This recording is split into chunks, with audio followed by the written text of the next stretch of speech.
First of all of you good morning. और साथियों दोस्तों कैसे हैं। कल हम लोगों ने सीखा था मॉर्फीम के बारे में और मॉर्फोलॉजी के बारे में। फ्री मॉर्फीम क्या है, बॉन्ड मॉर्फीम क्या है और मॉर्फीम में क्या क्या पढ़ना है, मॉर्फीम को कितने भागों में बांटा गया, इन सारे चीज़ों के बारे में मैंने कल पढ़ा था। आज जो है फिर मैं लेकर आया हूँ अफिक्सेस को। अफिक्स क्या है, अफिक्स का मतलब क्या होता है, इन सारी चीजों के बारे में हम लोग पढ़ेंगे। तो अफिक्सेस का कोई अर्थ मतलब नहीं होता, अकेले कोई मतलब नहीं होता। इन सारी चीजों का डिफिनीशन मैं सीखूंगा। अफिक्सेस को 3 भागों में बांटा गया, प्रीफिक्स, सफिक्स और इनफिक्स में। प्रीफिक्स, सफिक्स और इनफिक्स में। प्रीफिक्स मतलब होता है उपसर्ग। प्रीफिक्स मतलब उपसर्ग और सफिक्स का मतलब होता है प्रत्यय। प्रत्यय उपसर्ग यानी जो पहले जुड़ता है और प्रत्यय मतलब जो बाद में जुड़ता है। चलिए सबसे पहले सभी का डेफिनेशन में जो देखो क्या है। अफिक्स वह शब्दांश है, अफिक्स वह शब्दांश है, मॉर्फीम है जो स्वतंत्र रूप से कोई खास अर्थ नहीं रखता। स्वतंत्र रूप से कोई खास अर्थ नहीं रखता है, लेकिन कुछ शब्दों के आगे या पीछे जुड़कर उनके रूप को उनके अर्थ में बदल देता है। उनके रूप को या उसके अर्थ को बदल देता है। वो जैसे S, ES, DED, ING, UN, LESS, LY, DIS और भी बहुत सारी चीजें अफिक्सेस में जो या तो शब्द के आगे जुड़ता है या शब्द के पीछे जुड़ता है। शब्द के आगे जोड़ा जाता है या शब्द के पीछे जोड़ा जाता है, वो सारा अफिक्सेस कहलाता है। अफिक्सेस में क्या क्या आता है, अभी अभी हमने देखा कि प्रीफिक्स आता है, इनफिक्स आता है और सफिक्स आता है। चलिए प्रीफिक्स का डेफिनेशन हम देखेंगे क्या है। प्रीफिक्स का डेफिनेशन हम लोग देख रहे हैं कि प्री का मतलब होता ही है पहले, बिफोर, यानी जो कोई शब्द के पहले जुड़कर अर्थ में बदल दे या ना बदले, अर्थ को बदल देता है, उसी को हम प्रीफिक्स कहते हैं। Prefix is placed before a root form या base form of a word. Prefix शब्द का वैसा भाग है जो रूट भाग में आगे जुड़कर या बेस फॉर्म के आगे जुड़कर शब्द को बनाता है। जैसे रेगुलर में IR जुड़कर इररेगुलर बना दिया, जो कि अर्थ को चेंज कर दिया। लाइक में डिसलाइक जुड़ गया, डिसलाइक हो गया वांट में अन जुट गया, ED वांट मतलब चाहना। तो इस तरह से ये सब सारा के सारा क्या हो गया, प्रीफिक्स हो गया। प्रीफिक्स हो गया। उपसर्ग किसी शब्द के मूल रूप या आधार रूप से पहले लगाया जाता है। मूल रूप या आधार रूप यानी रूट वर्ड के पहले लगाया जाता है। रूट वर्ड क्या होता है, जिस शब्द में या तो प्रीफिक्स हो या सफिक्स जोड़ा जाए। प्रीफिक्स जोड़ा जाए या सफिक्स जोड़ा जाए, वो सारा रूट कहलाता है। वो सारा के सारा क्या कहलाता है, रूट कहलाता है, रूट वर्ड कहलाता है।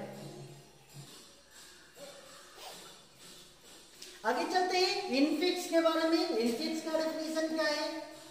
Infix is the most rarely used suffix in English grammar. English व्याकरण में इनफिक्स का इस्तेमाल बहुत ही रेयर केस में होता है, बहुत कम होता है। अंग्रेजी व्याकरण में इनफिक्स सबसे कम इस्तेमाल होने वाला प्रत्यय है। जैसे दे appear in the middle of the word. यह जो है ज्यादातर शब्दों के बीच में आकर जुड़ता है, शब्द के कहाँ आता है, बीच में आकर जुड़ जाता है। जैसे हमने एक एग्जांपल लिया मदर इन लॉ। आप लोग को हमने नाउन क्लास में जब सिंगुलर नंबर से प्लूरल नंबर आपको बता रहे थे तो कंपाउंड नाउन में हमने बताया था mother in law, father in law, brother in law, ये सारा जो है कंपाउंड नाउन होता है। तो इसके अंत में जो mother in law, mother's in law किया गया तो ये जो एस जुटा, पासर बाई जो हुआ, एस जो जुड़ा, इसी बीच में जो जुड़ता है, जो अफिक्सेस जोड़ा जाता है, उसी को हम बोलते हैं इनफिक्स। क्या बोला जाता है, इनफिक्स बोला जाता है। चलिए आगे की ओर देखिए, सफिक्स क्या है।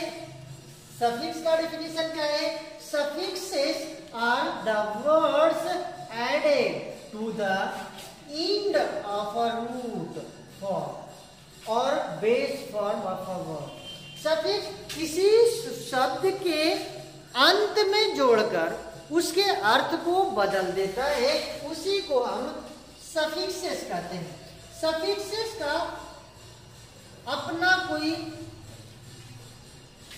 सफिक्सेस या प्रीफिक्सेस जो है उसका अपना कोई औकात नहीं होता है जब तक कि किसी रूट वर्ड के साथ जुड़ ना जाए। अपना कोई औकात नहीं है, कोई कुछ नहीं कर सकता, अकेले कुछ नहीं कर सकता। जब तक कि कोई रूट वर्ड के साथ न जुड़े तब तक के उसका कोई मतलब नहीं होता। तो हार्ब लेस, यहाँ लेस क्या हो गया, सफिक्स। नीट नेस, सफाई, NESS नेस, नेस क्या हो गया, ये सफिक्सेस हो गया। प्रत्यय वे शब्द होते हैं जो किसी शब्द के मूल रूप या आधार रूप के अंत में जोड़े जाते हैं, जैसे UN, RE, DIS, LY, NESS और भी बहुत सारे ऐसे हैं जो सफिक्सेस या प्रीफिक्स में जोड़ा जाता है।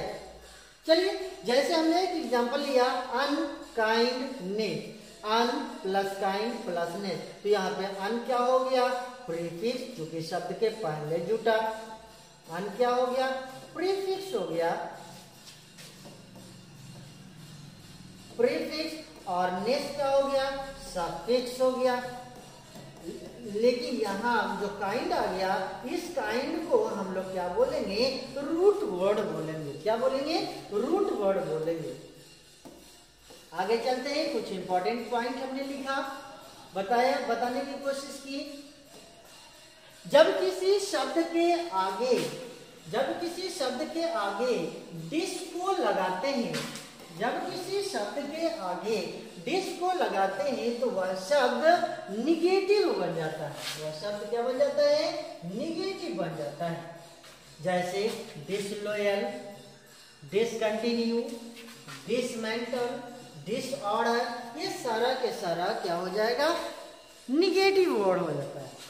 और वो शब्द जिसमें सफिक्स या प्रीफिक्स जुड़ता है उसे हम रूट कहते हैं।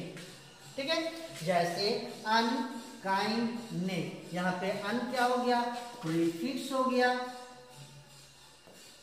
प्रीफिक्स हो गया, नेस क्या हो गया, सफिक्स हो गया, और काइंड क्या हो गया, रूट वर्ड हो गया। काइंड क्या हो गया, रूट वर्ड हो गया।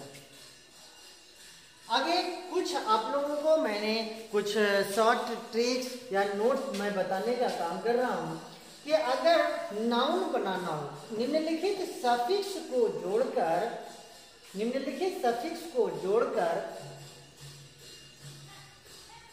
एब्स्ट्रैक्ट नाउन बनाते हैं, एब्स्ट्रैक्ट नाउन बनाते हैं।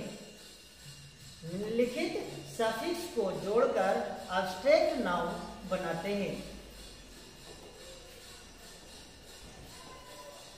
एब्स्ट्रैक्ट नाउन बनाते हैं, एब्स्ट्रैक्ट नाउन बनाते हैं। क्या क्या है, जब किसी रूट वर्ड में सफिक्स को जोड़ेंगे तो वो एब्स्ट्रैक्ट नाउन बन जाएगा। वो सफिक्स क्या है उसके बारे में जाने।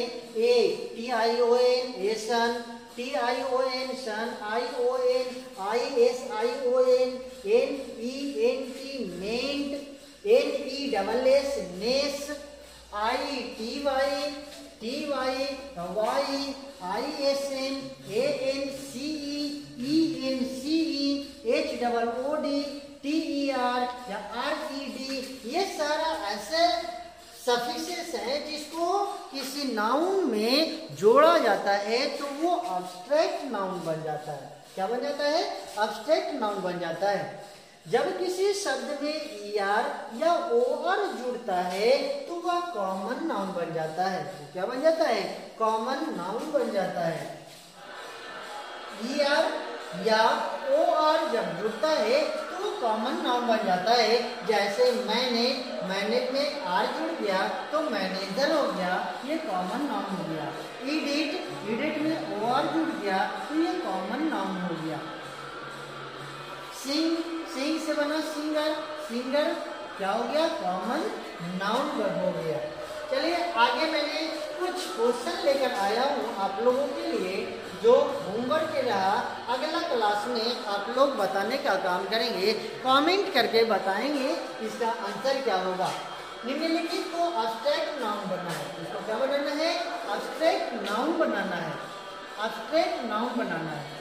मैंने, revise, poor, discuss, decide, expect, do, leave, inter, resign, enemy, think, ये सारा जो है आप लोगों को होमवर्क के रूप में मैं दे रहा हूँ।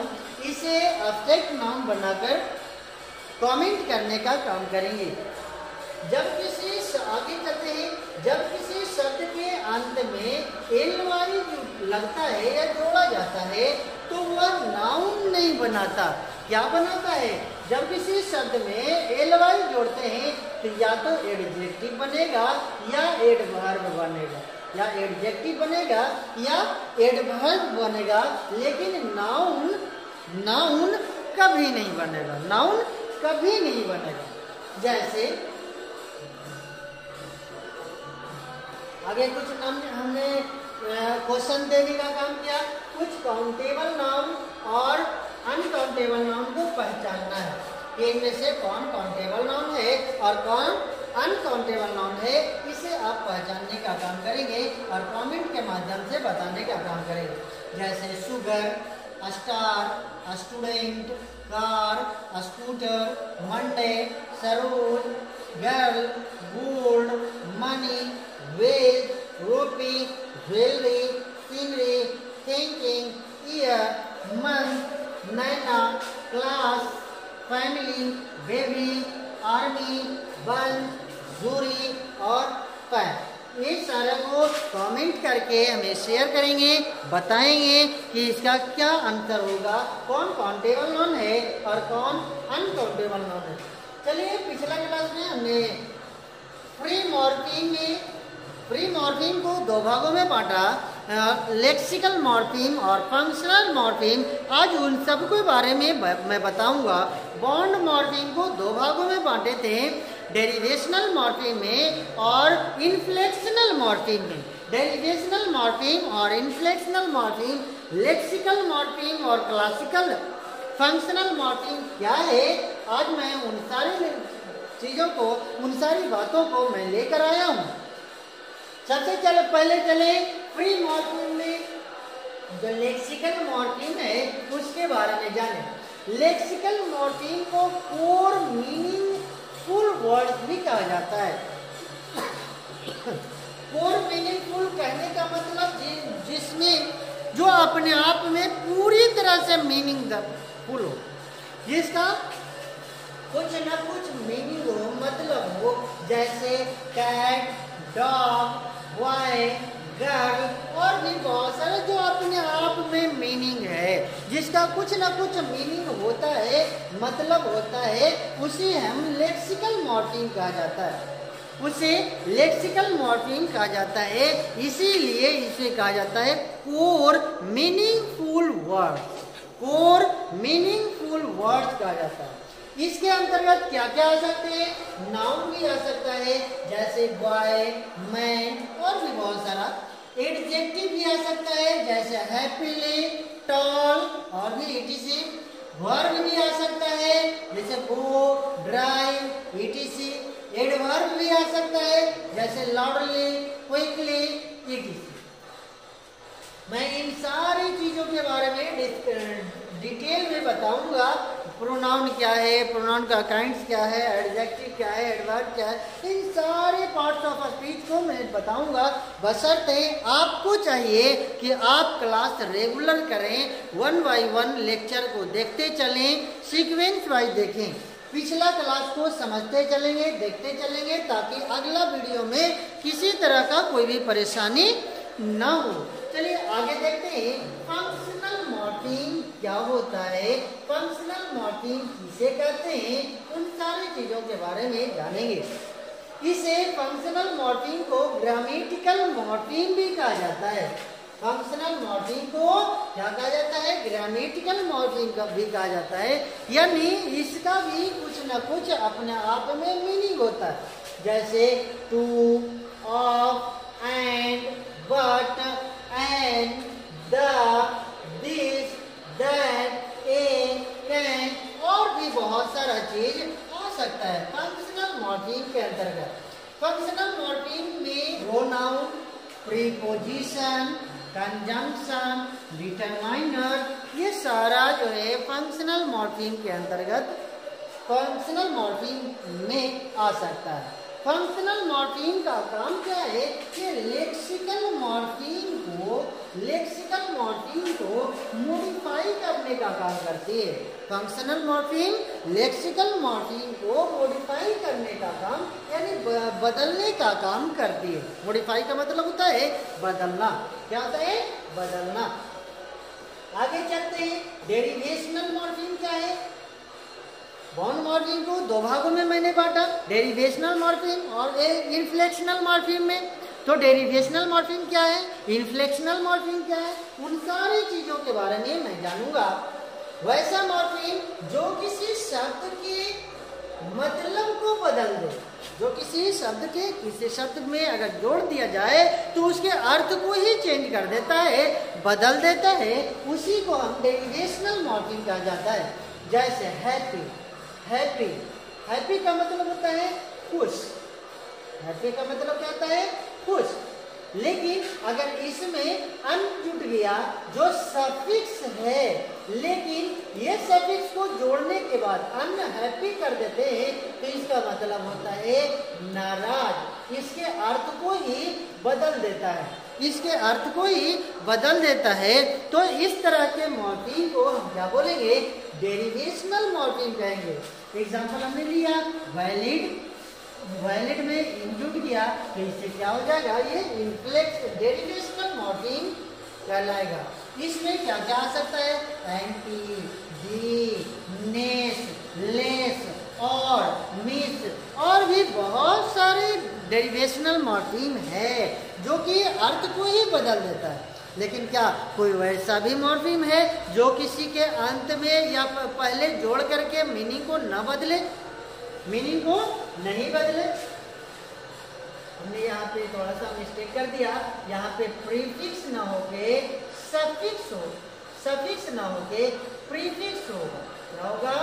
प्रीफिक्स होगा। अनप्रीफिक्स जुड़ा और ये डेरिवेशनल मॉर्फीम क्या है?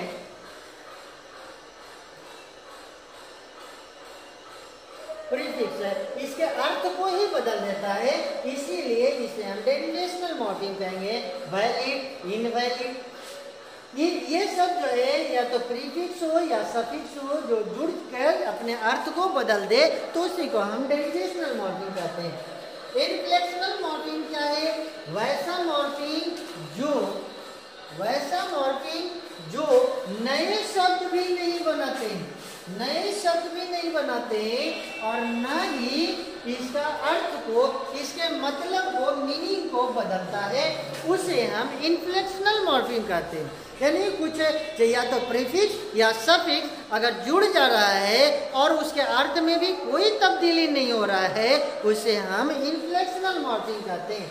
जैसे हमने एग्जांपल लिया, वॉक मध्ये चढ़ाना होता है, टॉक मीन्स बात करना होता है, और इसमें एस जोड़ दिया, इसमें एस जोड़ दिया, लेकिन क्या वॉक मीन्स वॉक्स, वॉक में एस जोड़ा वॉक्स हो गया, टॉक में एस जोड़ा डॉक्स हो गया, तो क्या इसके अर्थ को चेंज हो गया? नहीं। वॉक में भी टहलना होता है और टॉक में भी टहलना होता है, इन दोनों के में एस जुड़ने से कोई अर्थ में चेंज नहीं हुआ, भले ही सिंगुलर वर्ब हो गया, सिंगुलर वर्ब हो गया। इसमें क्या क्या आ सकता है? E S, D E, I N G, E R, E S T, और भी बहुत ऐसे इन्फ्लेक्शनल मॉर्फिम है जो कि किसी शब्द में जुड़कर और कोई अर्थ को बदलता नहीं है। उम्मीद कर रहे होंगे, उम्मीद कर रहे हैं कि आप लोगों को अभी तक जो वीडियो में ग्रामर बताने का काम किया आप लोग समझ रहे हों, और जो अभी तक चैनल को सब्सक्राइब नहीं किए हैं तो चैनल को सब्सक्राइब कर लें, लाइक करें, शेयर करें। और आप लोगों को एक बात और कहना चाहूँगा कि जितना भी मैंने बताने का काम किया उन सबों को एक नोट्स बुक तैयार करते चलें ताकि आने वाला वक्त में आपको फायदा हो। तो चलिए अब लोग धीरे धीरे करके और वीडियो को रोक करके और लिखते चले, अपने नोट्स बुक में तैयार करते चले। आज जो है बगल के मंदिर में क्या हो रहा है पता नहीं, समझ में नहीं आ रहा है, बोल तमाशा बज रहा है। खैर कोई दिक्कत नहीं है, लिखते चले। हमको उस पे फोकस नहीं करना, हमको अपने आप पे, अपने पढ़ाई पे फोकस करना है।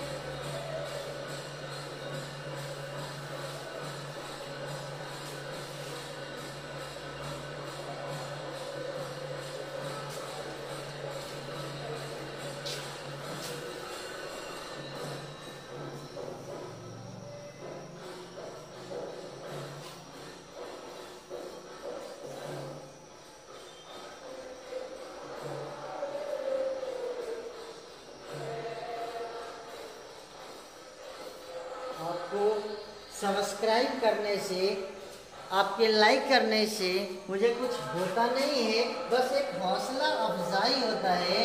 हमें भी लगता है कि नहीं, मेरा पढ़ाया हुआ चीज़ जो है बच्चों तक पहुंच रहा है और ताकि और उसे फ़ायदा हो रहा है। इसलिए मैं आप लोगों को कहता हूँ वीडियो को लाइक करें, सब्सक्राइब करें। सब्सक्राइब करने से आप लोगों को बेनिफिट यह होगा कि जो भी वीडियो अपलोड होगा तो सबसे पहले आप तक के पहुंचेगा। जो मैंने क्वेश्चन दिया इस क्वेश्चन को बनाएंगे, कमेंट करेंगे, कमेंट करके बताने का काम करेंगे। ऐसे मैं नेक्स्ट क्लास में आप लोगों को इन सारा क्वेश्चन को सोल्व करके बता दूंगा।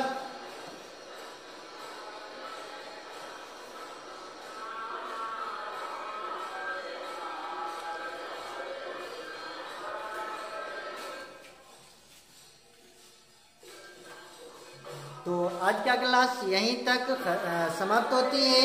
शुक्रिया, थैंक यू।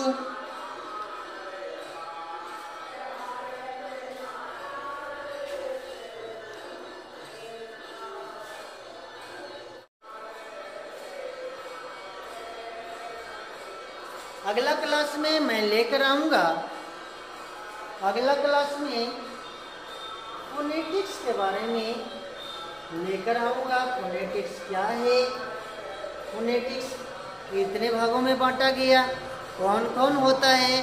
क्योंकि जब फोनेटिक्स हम सही तरीका से अगर हम पढ़ लेते हैं तब हमें आर्टिकल समझ में भी आएगा। आर्टिकल के बारे में डिटेल में इसके बाद मैं लेकर आऊँगा। तो सबसे पहले मैं फोनेटिक्स के बारे में डिटेल करूँगा, एक क्लास, दो क्लास जो भी हो, फोनेटिक्स के बारे में मैं लेकर आऊँगा। और फिर उसके बाद आर्टिकल को लेकर आऊँगा, उसके बाद मैं आर्टिकल को लेकर आऊँगा। आर्टिकल का यूज बताएंगे, आर्टिकल क्या है, इन सभी के बारे में बताएंगे। लेकिन इससे पहले मैं आपको फोनेटिक्स बताना जरूरी समझता हूँ कि फोनेटिक्स आपके क्या है, ये भी एक लिंग्विस्टिक का ही भाग है, लिंग्विस्टिक का ही भाग है फोनेटिक्स। और फोनेटिक्स यानी प्रोनाउंसिएशन जो हम साउंड निकालते हैं, बोलते हैं, पढ़ते हैं, तो उसमें इसका बहुत ही उपयोगी होता है। और फिर इसके बाद मैं आर्टिकल को लेकर आऊँगा, आर्टिकल बताऊँगा। थैंक यू, शुक्रिया।